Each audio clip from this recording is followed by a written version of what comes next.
Hello world, welcome to Zonodine Labs. I'm Dr. Els. In this video we are going to talk about lesser known but still very important accolades of Janet Jackson.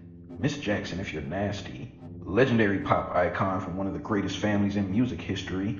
Performer of the greatest Super Bowl halftime show in American history. Perpetrator of one of the rarest cyber attacks in world history. Okay, wait, let's rewind. In late 1989, Janet Jackson released Rhythm Nation. This wasn't just a little song that came and went. Rhythm Nation was quite possibly the biggest song of the year.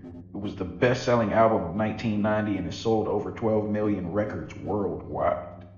This was also a major moment for her career because this song was her first major foray into political activism. Taking a borderline militaristic stance, pro-women's rights, anti-racial prejudice, which she would continue for decades, all the way into 2024, where she famously said she heard Kamala Harris wasn't really black. Wait, is this wrong? Anyway, she threw pop music and social justice activism together in a blender and a bunch of money exploded everywhere. This song was a cultural moment. This song also functioned as a very powerful cyber attack.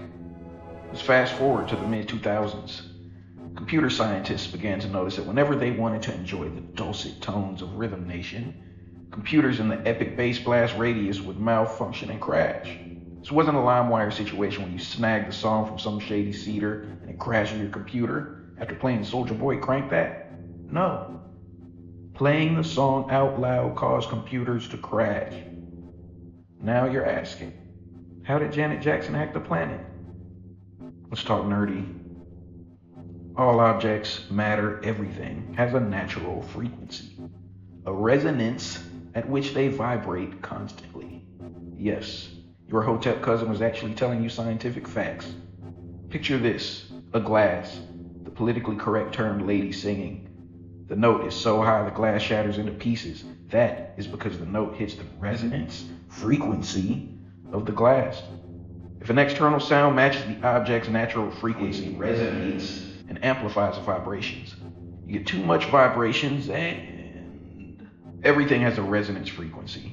Yes, everything, including computer hardware. Quick simple breakdown how a traditional hard disk drive, HDD, works. There are a bunch of tiny spinning magnetic plates and a moving read-write head needle that writes information to the disk. These plates need to spin around 5,400 RPM to work properly. They're kept spinning by a bunch of small and delicate parts that have to work in unison. This is where resonance frequency comes in. The bass frequencies from Rhythm Nation created sound waves that perfectly align with the resonance frequency of the hard drives. This caused heavy vibrations in the hard drive that shook up those delicate little parts inside, caused it to crash, sometimes permanently depending on how hard those vibrations were. In the industry, this is known as an acoustic resonance attack. These attacks use sound waves to disrupt or damage equipment. The wildest part of this story is that this was completely coincidental. Janet Jackson didn't actually plan, or did she? Either way, this type of attack will be extremely hard to replicate, seeing as modern hard drives don't have all the complex, crazy, spinny parts anymore. Now, we have solid state drives. They just use flash memory. I hope you learned something today.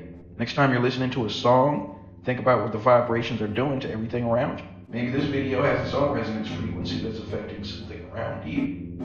Maybe. If you enjoyed this, subscribe, hit that notification button, hit all the buttons for everything. See you next time.